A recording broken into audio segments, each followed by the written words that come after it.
Breathing in, I know I'm still alive.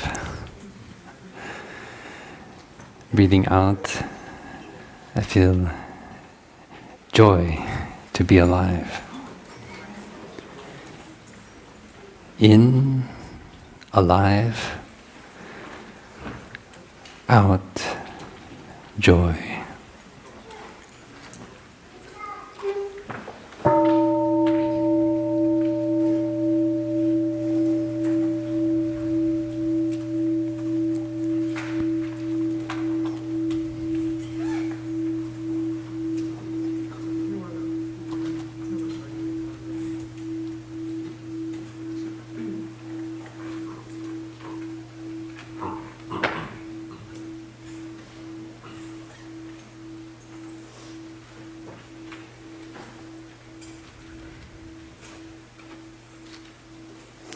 Breathing in,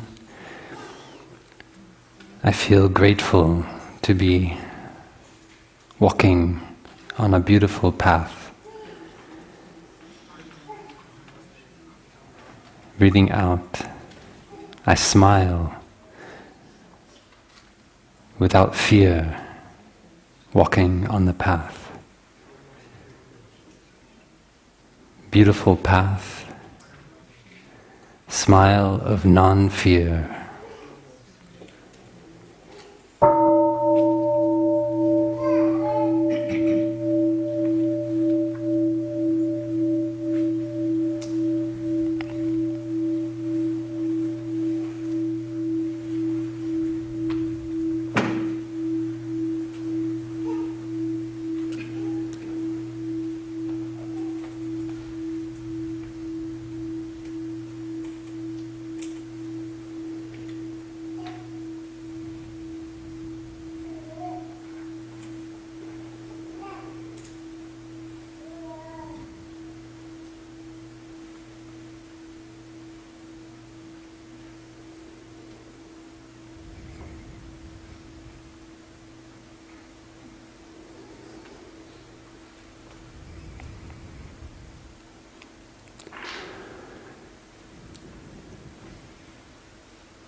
Breathing in, I feel happy and free, sitting in the Sangha.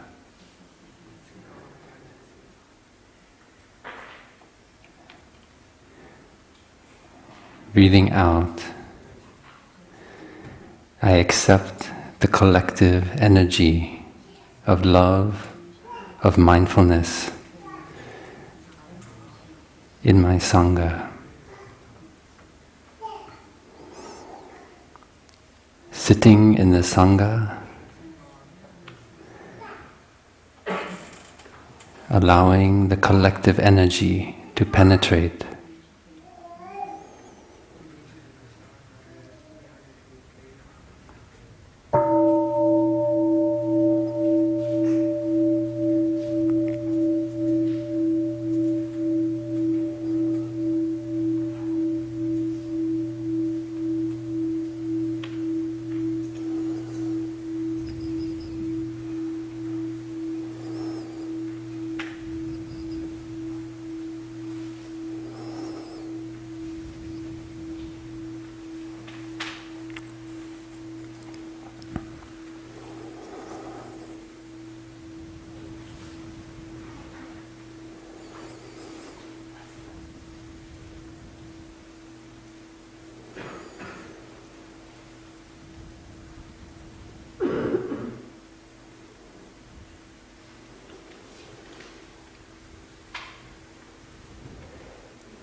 Good morning, dear respected Thai, dear brothers and sisters.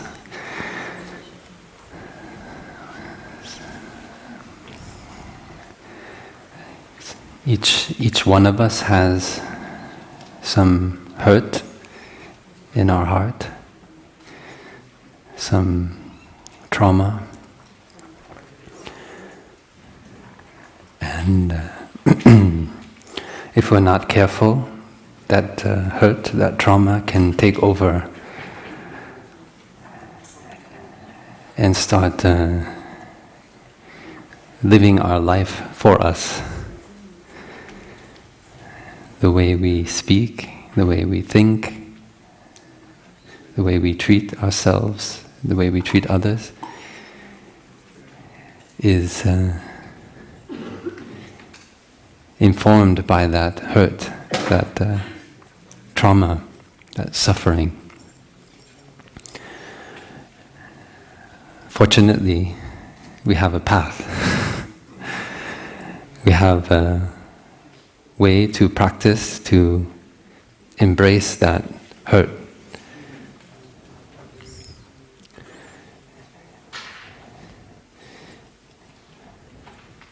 There's an ancient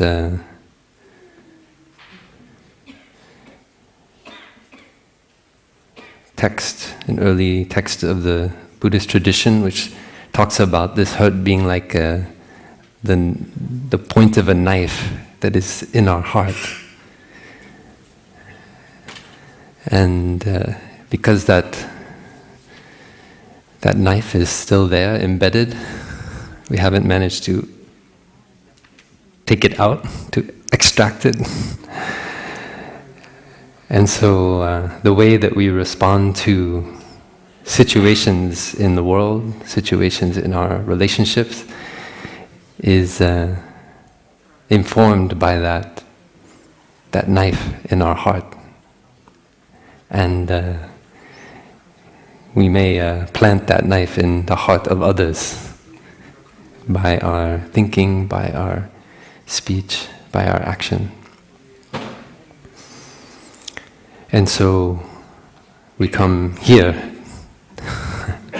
we come to Plum Village in order to remove that dagger from our heart, so it doesn't continue to inform our way of thinking, our way of speaking, our way of acting. But first we have to diagnose the malady. We have to understand the illness. And so if we say, me, I don't have a dagger in my heart. Me, I don't suffer. Then it's very difficult for us to remove the knife, to remove the suffering, to embrace it and transform that trauma, that hurt. And so we need to be willing to look at things which are not easy to look at. The things in ourselves, things in our ancestors, because our ancestors are also in us, in every cell of our body. To look at the land ancestors, look at the way we consume, whether through eating, whether through sense impressions, through volition or the collective consciousness, and see how that way of consuming has led to the present situation. So we sometimes call the Buddha the great medicine healer, or the great physician. He taught the Dhamma, which allows us to diagnose the situation, to recognize that there is suffering, and then that there's a path, a way of generating awareness, mindfulness of that hurt, that suffering, and embracing it with compassion. And that is why we gather here. And when a group of people gather together to heal their suffering, it creates a kind of field of healing, a field of transformation. In the old time they called it a Buddha field, Buddha Kshetra.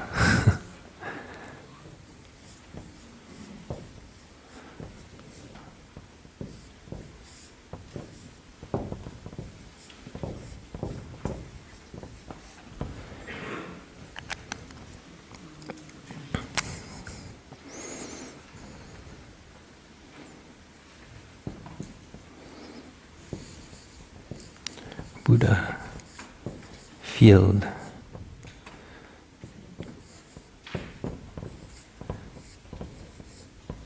A field of awakening. A country of the present moment.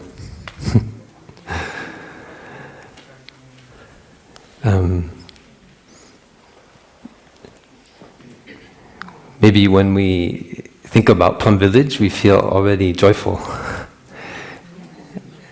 Even we are not physically here, maybe we are watching this talk online, but we feel like we're getting in touch with the Buddha Kshetra, a kind of field of awakening. It's not only the words of the talk or the monk, that particular monk or nun who's giving the talk, but it's rather feeling connected to a field of awakening. A place where there is understanding, compassion, people smile to each other, people have hope, understanding. The kind of place where I think we all would like to live. So when we think about Plum Village, we think about a place like that, and that place is already there in our heart. The possibility to remove the dagger from our heart is suddenly manifested. Because we see that happiness is possible and joy is possible. This morning in Shunha, the Buddha Kshetra of the south, if you walk down to Shunha, you see a kind of pillar, and it says in Chinese, kind of Buddha land of the south, because this is the north and that is the south, and Shunha is to the south of the upper hamlet. So this morning in the Buddha land of the south, Brother Daingye, Brother Great Significance, yeah, Daingye. Nobody speaks Vietnamese here. Daingye is great meaning, no? Great significance. Was leading us in a guided meditation, and he shared, breathing in, I know that I'm still alive. Breathing out, I feel joy to be alive. If you're hearing these words, it means you're still alive. Certainly. And that is already a reason for joy to manifest. And when we touch that gratitude for being alive, then the Buddha Kshetra is manifesting in our heart. So that space of joy is already a space of awakening. The cells in that part of our body already feel invigorated, they feel healthy, they feel cared for, nourished, and we have a feeling of freedom in our heart. We don't feel trapped, overwhelmed by that situation of trauma.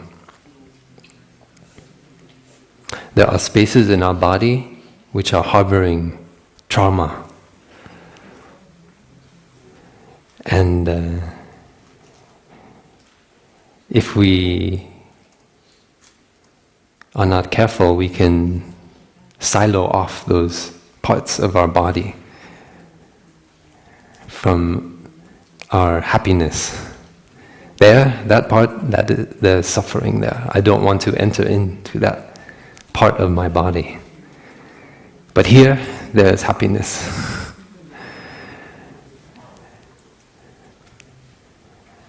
And we continue like that, and we have a block of suffering which cannot circulate through our body.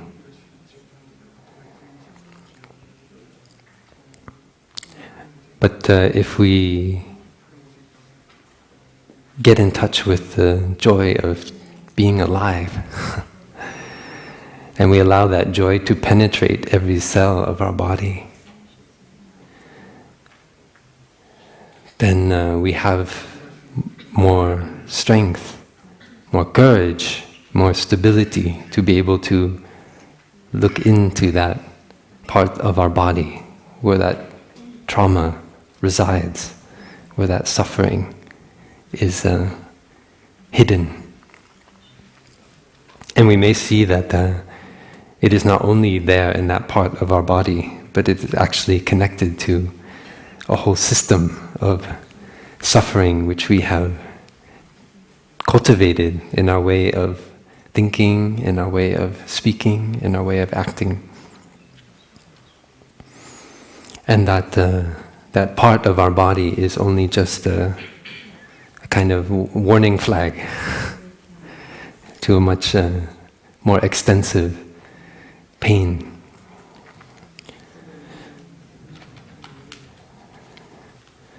Maybe we can listen to a sound of the bell.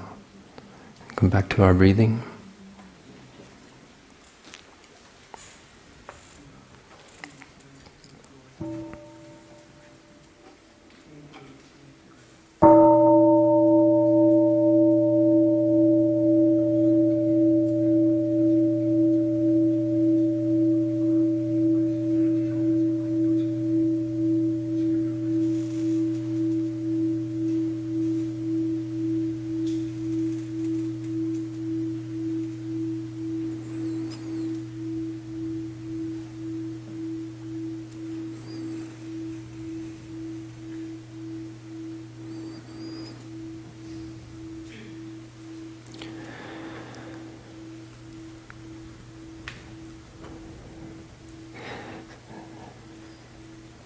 So when joy is manifesting in our heart, we can learn how to grow that joy, allow it to circulate throughout our whole body.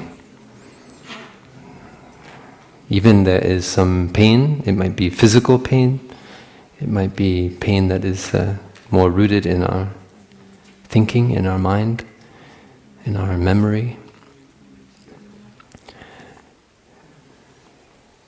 Wherever there is pain, then that joy can also enter. And it can help us to have the stability to allow mindfulness to come in and shine light on that pain, that block of suffering in our body. That is a core practice of Plum Village. And we do it knowing that by shining the light on that block of suffering, we can grow joy. Our teacher often said, no mud, no lotus. We cannot grow lotus flowers on marble. No matter how beautiful the marble is, and how earnestly we might like to grow lotus flowers on something so beautiful as marble. You cannot do it. But if you have the mud, all the detritus from the dead lotus flowers of last year, maybe the dead bodies of animals in the pond, accumulated as decomposed matter, the mud in the bottom of the pond, transforms into nutrients, and the lotus flower can blossom. So that is our way, our path of practice in Plum Village. And it is why we don't have a fear, even in the face of suffering. Because we know that if we know how to practice the art of suffering, we will suffer less. The art of suffering is embracing that suffering with mindfulness.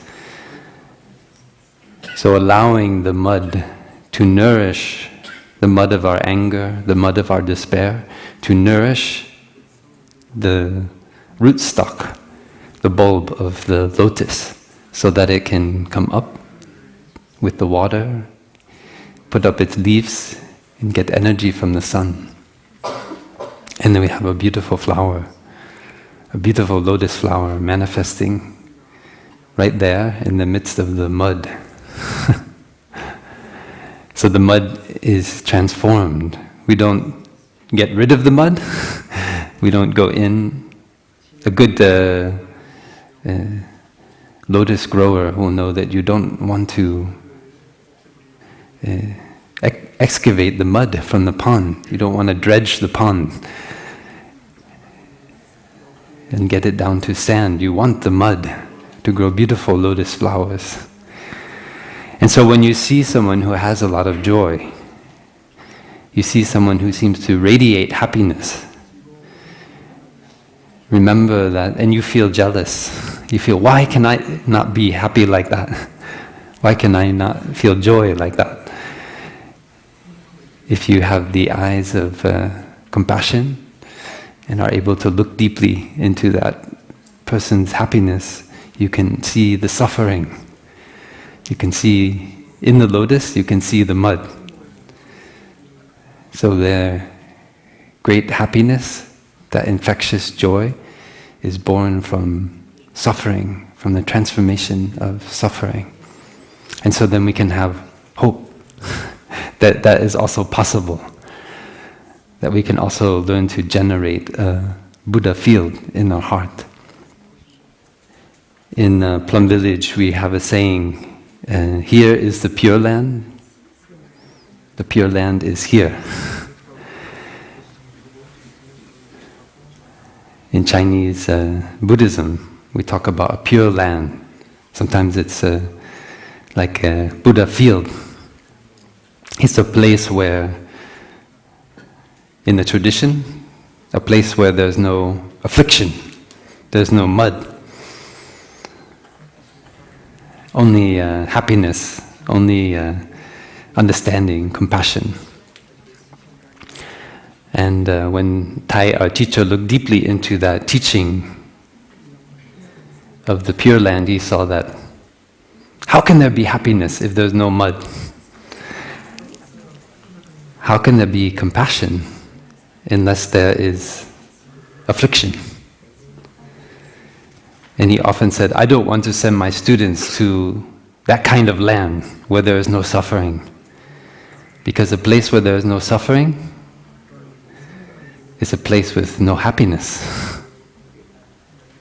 If happiness and suffering are so intimately connected, then how would you ask me to send my students to the Pure Land where there is no suffering? I want my students to be happy. I want my students to feel freedom, joy. So why do you ask me to tell them to be reborn in a pure land where there is no suffering? And that is the cornerstone teaching of Plum Village. The Pure Land is right here. It means here in Plum Village, here on planet Earth, here in France. This is the Pure Land. And this Pure Land is not free from affliction. It's not free from suffering. And so that's very interesting to go into that teaching on the Pure Land. In the Gospels, Jesus speaks about the kingdom of God. The kingdom is near, very near. And later on his students interpreted it as some place out there, some place, maybe heaven, that someday will come down and manifest on the very surface of the earth, a place full of pain and suffering, a place that would crucify God's only Son.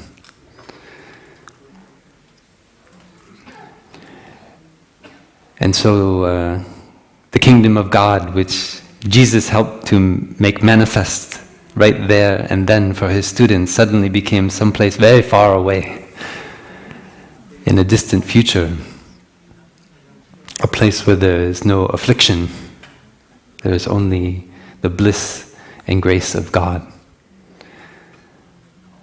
So somehow this idea is very persistent in the collective consciousness, that there is some place somewhere up there, maybe, or in the future, or sometimes it's some place in the past, some wonderful time in the past when things were free from suffering. And we have all perhaps been guilty of dreaming about such a pure land. Maybe it was a time in our family when we felt things were happy, when our family was in harmony, our mother, our father, our brother and sisters, everyone got along. Maybe it was during a holiday, like Christmas. And we do everything we can in our life in order to recreate that pure land, that moment of happiness. We don't want only happiness for ourselves. We want to create a field of happiness within us and around us, and be bathed in that warm, joyful energy. Feel nourished by hope, by understanding, by compassion, by the smiles and love of those around us. And so that situation that we hold in our mind becomes the object of our attainment. We want to realize that happiness in our present life. And so we endeavor to create the kind of conditions, whether through our career, maybe if we only had enough money, then we could buy the kind of food that could create those conditions for happiness. Or if we had the social security, health insurance, if only we had the kind of medical care we need, then we wouldn't have to go through Christmas with that, with untreatable cancer or diabetes. Yeah. So we look for ways to live our life in order to create the conditions for this Pure Land, this kingdom of God to manifest. But somehow, no matter how hard we try to change the outside conditions, it seems that the happiness is still eluding us. It's still there's still arguments between our family members, maybe rude jokes, kind of dig from one mother-in-law to the other mother-in-law. And so even though we have good food to eat and everyone is healthy and everyone is warm and they have all the conditions they need, it seems to be happy, and yet happiness does not manifest. The Buddha field is not yet manifesting. And so what do we do?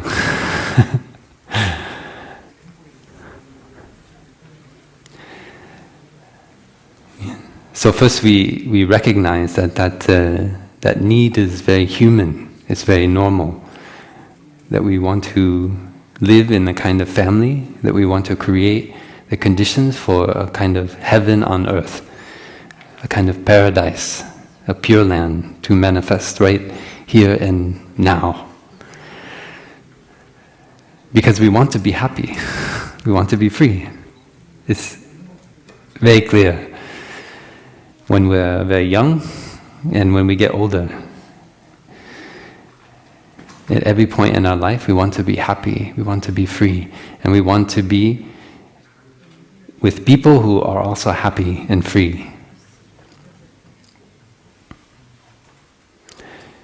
And so this teaching on the Buddha manifesting, how to make manifest a Buddha field, is addressing that need that we have, that we all have, and to live in a place where there is happiness and peace.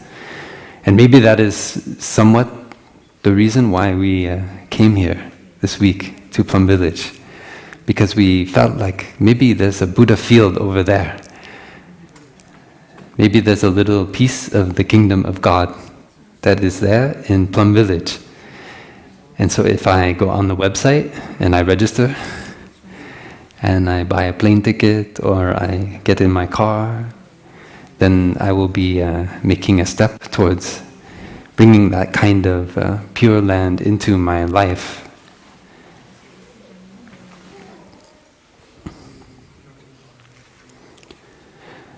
But it turns out that in order to make this Buddha field manifest, it's not enough just to go somewhere.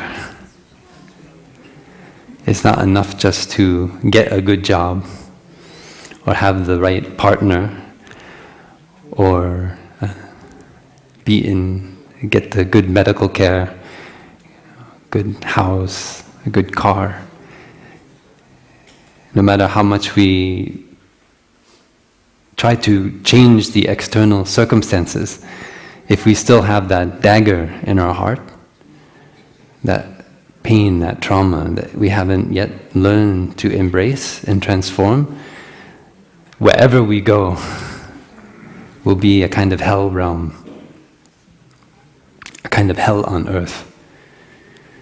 We feel anxious, we feel worried, we distract ourselves with food, with the internet, with our cell phone. And no matter what we read, no matter what we eat, no matter where we go, we still feel agitated. We still feel restless. We still feel worried. So it seems like we need to go in order to change the outside. Our teacher used to say the way in, or the way out, is in. It means to generate a Buddha field, we need to embrace that suffering in our heart with tenderness and care, like a doctor. We don't continue to stab more daggers in our heart because we're upset about the dagger that's already there. Sometimes we behave like that. We feel we are a mindfulness practitioner. We've practiced for many years, and we become even more angry that we have still the dagger in our heart that we're not able to take out. And so our anger is like another dagger. We are upset at ourselves for our lack of mindfulness, our lack of capacity to transform ourselves, because we have an idea about what kind of practitioner we want to be. The one that's smiling, relaxed, happy, joyful. And because we want to attain that happiness, we become angry and sad and despair. I can never transform myself like that wonderful monk, like that wonderful nun. She's so smiling, joyful. Why can't I be like that?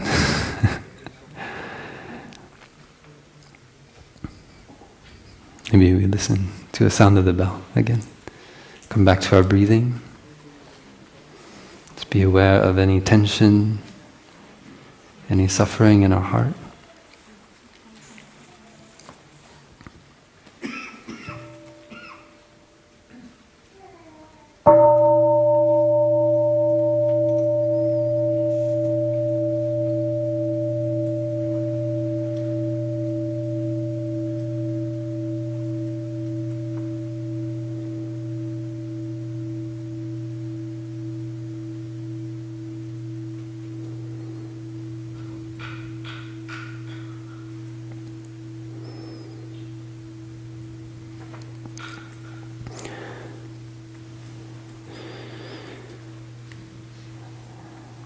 When I was a young boy, I lived with my mother and father and my sister, and also my grandmother in a little house on a river. And it was surrounded by the forest, and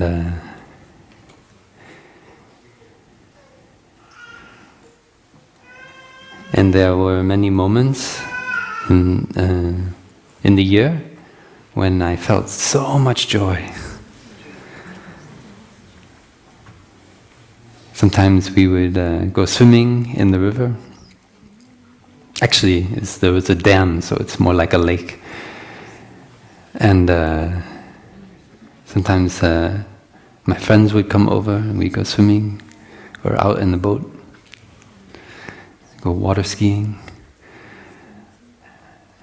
And in the winter sometimes the lake froze and had very thick ice. And so we would go out and go ice skating together as a family. And I remember we had a kind of like metal chair and with little plastic feet on the bottom. And we learned that if we brought those chairs onto the ice, then my dad would push me. I would sit in a chair and he'd push me, and then I would go he'd let me go, and I would slide very, very far, maybe 50 meters.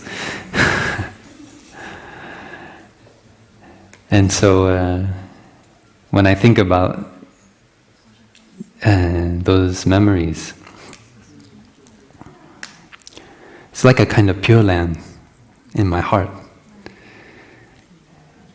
And when I think about those memories, I forget entirely about my parents' painful divorce as a teenager, about the yelling, the arguments, the labeling the food So this belongs to my dad, that belongs to my mom. So I can, my mind can completely block out all of that suffering, and only think about this wonderful Pure Land. And if I'm not careful, then I think, well, if I got married and had children, it would be just like that Pure Land, just like that, those wonderful memories. Maybe I buy a house in the forest on a river and go swimming in the summer, and maybe ice skating in the winter. But somehow it's not perfect. There's still arguments. There's still suffering, still anger, still despair. And I think, where did this come from? I've done everything perfectly. I've recreated this Pure Land. And yet, I've done everything for my children. And I tell them, you don't know how good you have it. My mom and I, we work so we can give you food and a place to live and a river to swim in. And we ask you to vacuum the rugs and you won't even do that. We start saying things like that. And somehow the Pure Land is not so pure anymore. There's anger, there's judgment, there's hurt. So the important thing is to recognize this tendency of the mind to make opposites, a pure land and the impure land, heaven and hell, happiness and suffering. And that when we think only about happiness, we want it to be pure happiness, free from any kind of suffering, unalloyed happiness. That is just the tendency of our mind. It's not reality. It's not the lived experience, which is much more complex, which embraces both the suffering and the happiness, the purity and the impurity, heaven and hell, in the present moment. And that is the right view of a mindfulness practitioner. We talk about right view is seeing things as they really are, not as how we imagine them to be, by dividing up the world into good and bad, and so forth. So when we take a step back and we look into our mind, we see there's happiness, there's joy, there's also understanding, and there's pain, there's anger, there's jealousy, there's despair. We see all these seeds in the garden of our mind. And we know that as a good gardener, we can make good use of the anger, the despair, the suffering in order to grow beautiful lotus flowers or sunflowers. They are the compost of our mind. We don't want to cut them off anymore. We want to allow them to come in and be a part of the Pure Land. So the Pure Land also embraces impurity, a kind of non-dual way of looking at the world, which no longer allows us to fall into these easy traps of the mind. And so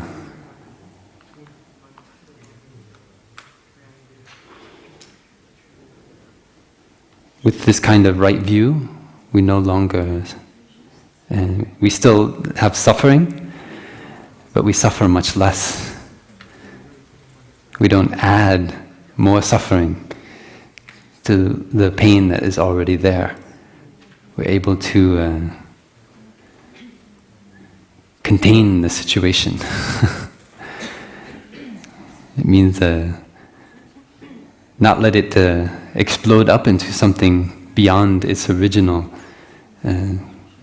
form. Right away, when we see that suffering manifest, we can become aware of it, not try to push it away, but just allow it to be enveloped by this energy of mindfulness,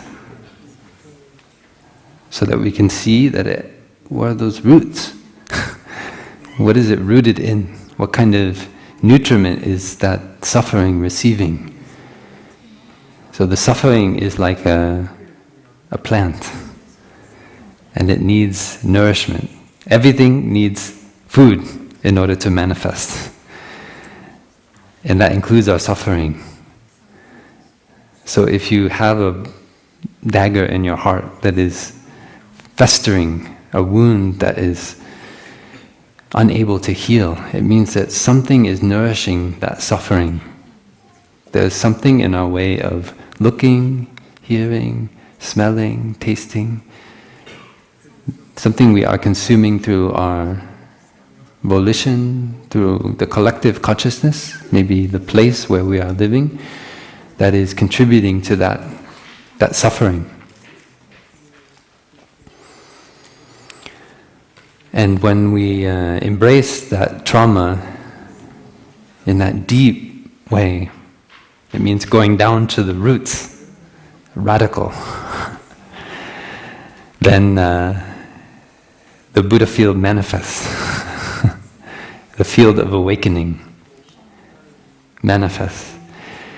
And when a group of people come together to practice, to embrace their suffering like that, that Buddha field is also manifest within and around us, in the collective. So our deep aspiration is nourishing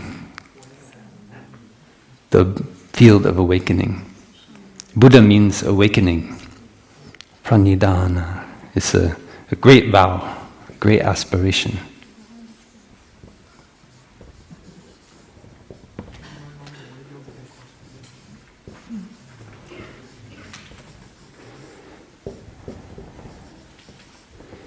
It is the way we establish a field of awakening. We nourish our great aspiration, and that aspiration becomes a source of nourishment. So it is self-nourishing. We aspire to speak with loving words. We aspire to understand the suffering in our heart and transform it into compassion.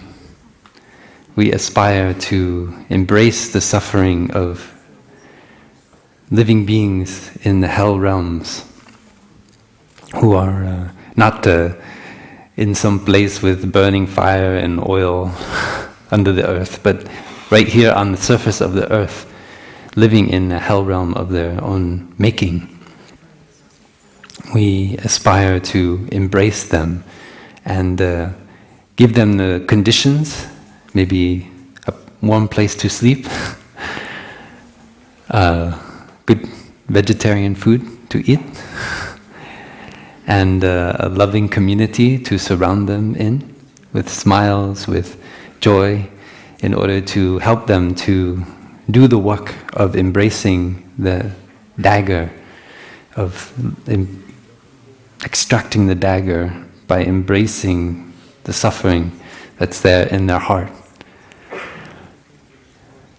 So that is how, with that kind of deep, that great aspiration, we can manifest the Buddha field right here and right now.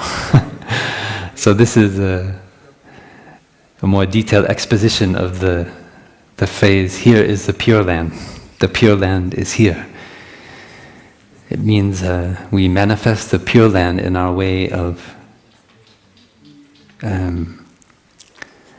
thinking, speaking, and acting, so that we continue to nourish an aspiration to transform the suffering of living beings.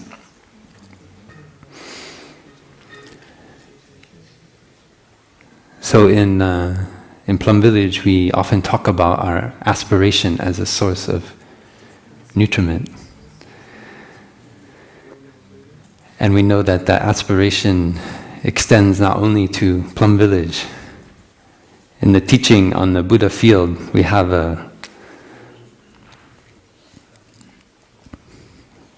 our environment, and we have living beings.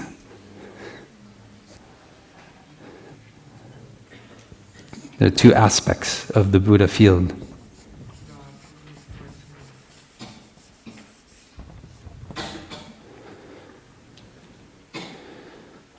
And sentient beings.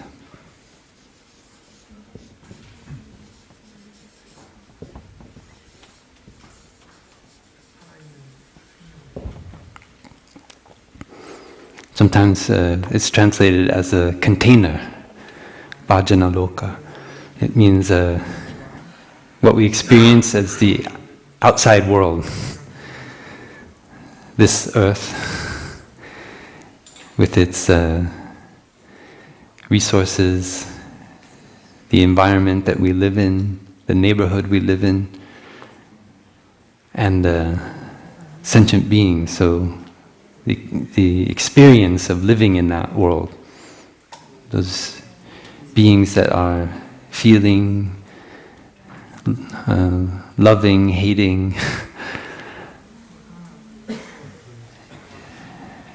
hungry, thirsty, in that world. And both of these aspects, which are not actually separate, because within the container we see the contained. And we, as living beings, living in the world, we are not separate from the world. We can see the world in us, and we are also part of the world. Both aspects manifest based on our action. We talk about actions of body, speech, and mind. So you probably know the word karma.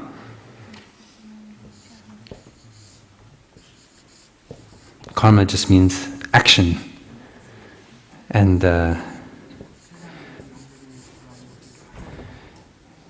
And three kinds of action affect the world we live in and how we live in it.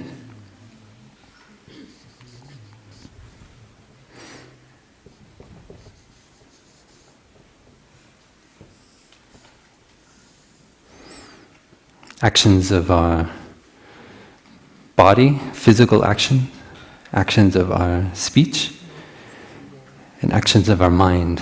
And those three are rooted in the mind. That is the insight the Buddha had. It's very revolutionary for his time. Now we live in a society where it's quite normal to go to a psychotherapist. And we tend to take for granted that our problems are based in our mind. But at the time of the Buddha, that was quite a revolutionary way of looking at things. He sat and he looked into his mind and he saw that whatever manifests in the future, that is a product of my way of thinking, my way of looking at the world. And there are an infinite number of possible universes which we can step into in every moment by way of our thinking. When someone is angry with us, somebody yells at you at your work, and how could you do such a thing? How could you say that? And you've been to Plum Village, so you know how to smile and breathe mindfully. You know this that this person is angry. And if you're not careful, you allow their anger to penetrate your own mind and take over. And then two people will be angry. It's kind of like a forest fire. So as a practitioner, you can smile and know that there may be something in my thinking, in my speech, in my actions that contributed to this person's anger. But that is only one part of the whole. They are also contributing their habit energy of anger to the situation. And so rather than retaliate and say, it's not my fault, or argue and say, you're the one who did this, it's your fault. You can just smile and breathe and see if we can make a Buddha field manifest, a field of awakening to embrace that person's anger. So you don't react, you don't retaliate. You know that at this moment, this person is angry, and if I say something, it won't be able to change their anger. They will take what I say, and it might continue to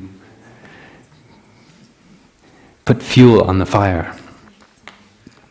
So instead, I'll just follow my breathing, come back to my body, and do my best to listen deeply with compassion to what this person has to say. In that moment, when you're able to have that thought, that aspiration, the future changes.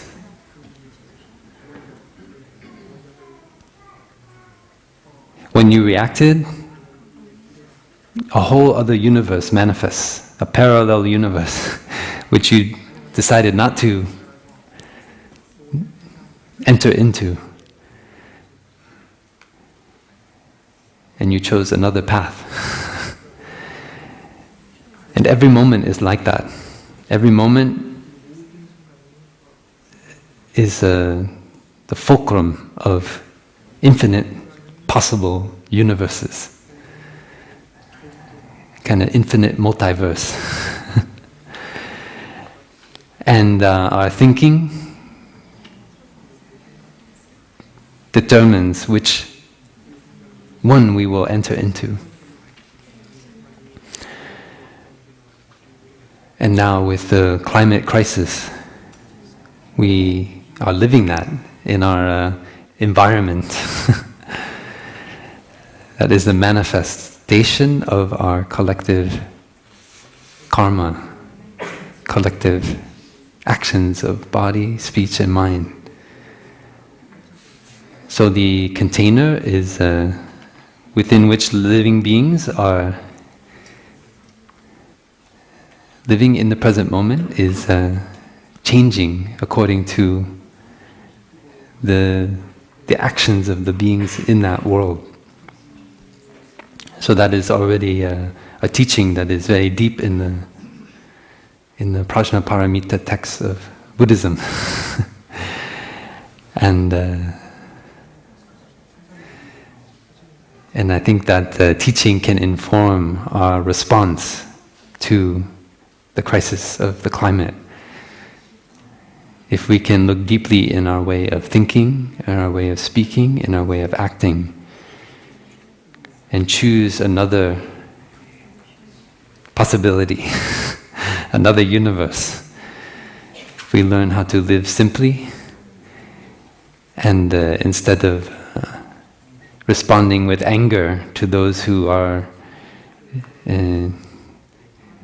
continuing our ancestors' habit of exploiting resources unnecessarily, creating fumes of carbon dioxide that spewed out into the atmosphere, we can have compassion and understanding and say, this person does not yet see what I see. This person may not yet understand what I understand. But if I lash out with anger, they will only become more likely to retaliate and continue the patterns that have been set in the past. And that is not good for me, and that is not good for him. So what if I listen with compassion? I can stand solid. I don't run away out of fear. I listen to their view,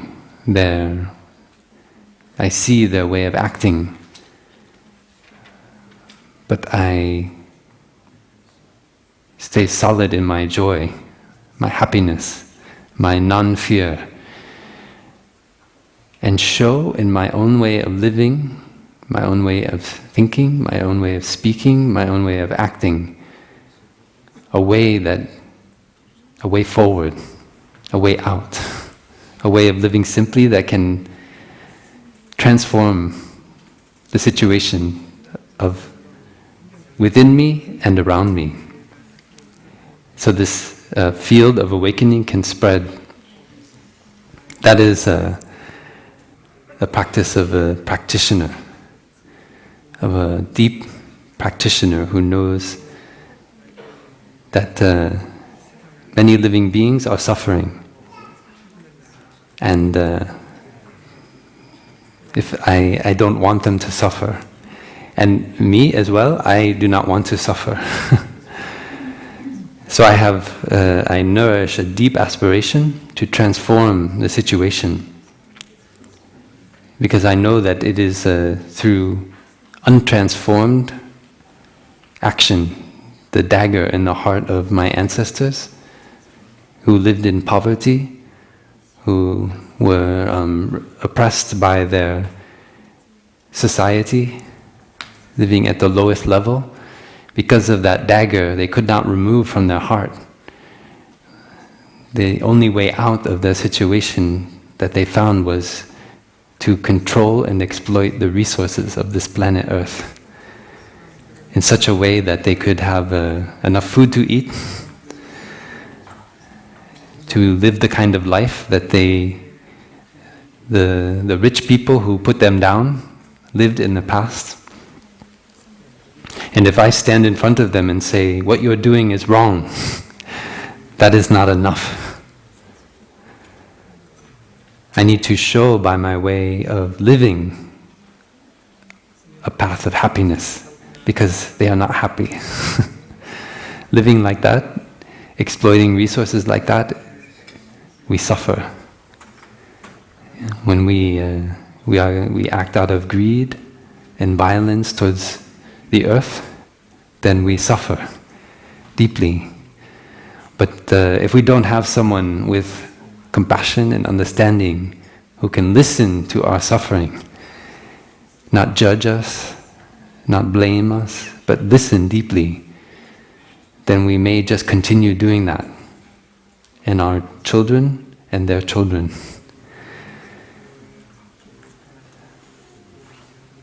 So the only way out of the situation is in. Transformation of ourselves. We need to learn how to transform the suffering in our heart, to allow that field of awakening from the collective and also from within, our deep aspiration to transform suffering, which motivates us to practice mindfulness. So that that energy of mindfulness can become strong, and even in a very painful situation, we can call it and it will manifest, it will come up in our heart and not allow us to be dragged along by our fear or our despair any longer. That is why we are here, manifesting this field of awakening together, so that we can borrow from the collective energy of the community. When we look around and we see our brother or sister walking mindfully, we can consume that energy of mindfulness from that brother, that sister. That is an offering, kind of Dhamma talk that we can receive. It's not sitting up here using words, but it's also a kind of Dhamma talk that can water the seeds of mindfulness in our consciousness. And so if we allow it to come in, it nourishes the seed of mindfulness in our own consciousness, so that it becomes stronger. So that next time when we find ourselves in a situation that maybe we meet someone who is exploiting all kinds of resources on the earth in order for their wealth to grow, in order for their way of thinking to become stronger in society. And then we can respond with compassion and understanding and say, maybe this person cannot see how see the dagger in their heart. I am someone who has learned how to generate mindfulness. And so I know how to take care of my fear. I know how to take care of my anger. Maybe if I could be a good spiritual friend for that person, not judging them, not blaming them, but listening to their suffering, embracing their suffering, living our life with true happiness, so that they see a way out.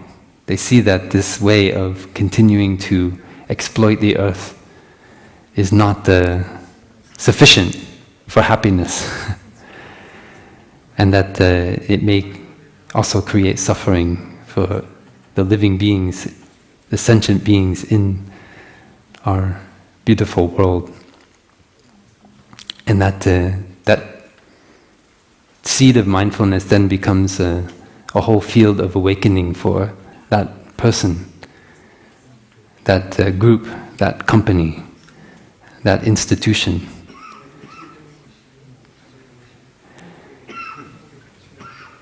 Violence and war is very noticeable.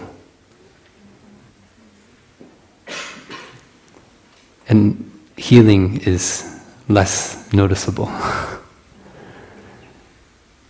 So don't let the violence distract you.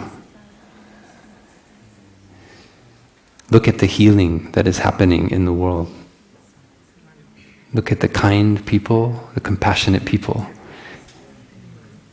Let them be a source of nourishment for your great aspiration to transform this place, Plum Village, into a Buddha field, this country, France, and our whole planet. After this Dhamma talk, we'll enjoy walking meditation together. So with each step we generate a field of awakening. And by being aware of our breathing, being aware of our step, we actually bring peace into ourselves and transmit it out to those around us. And at the end of towards the end of the walking meditation, we'll have a small ceremony to establish a Buddha field here in Upper Hamlet. So we know the Lunar New Year is approaching, that in a couple weeks, and one of the traditions in Plum Village and other places is to establish the Buddha field here and now in Plum Village by raising the flag on a bamboo stick. So we will together, with our collective energy of mindfulness, we will enjoy doing that together, maybe offering a chant, and especially offering the fruit of our practice this morning of deep listening, and also our practice of walking meditation, so that the flag is only a symbol, but what the true Buddha field is what manifests in our heart, in our collective energy, in our way of speaking to one another, our way of acting towards one another, smiling to one another. We are creating the Buddha field. So the flag is only a gesture to help people who cannot yet see what is in our heart to know that this is here and now, pure land. Thank you for listening. Thank you for your practice. And I wish you a wonderful walk in the field of awakening.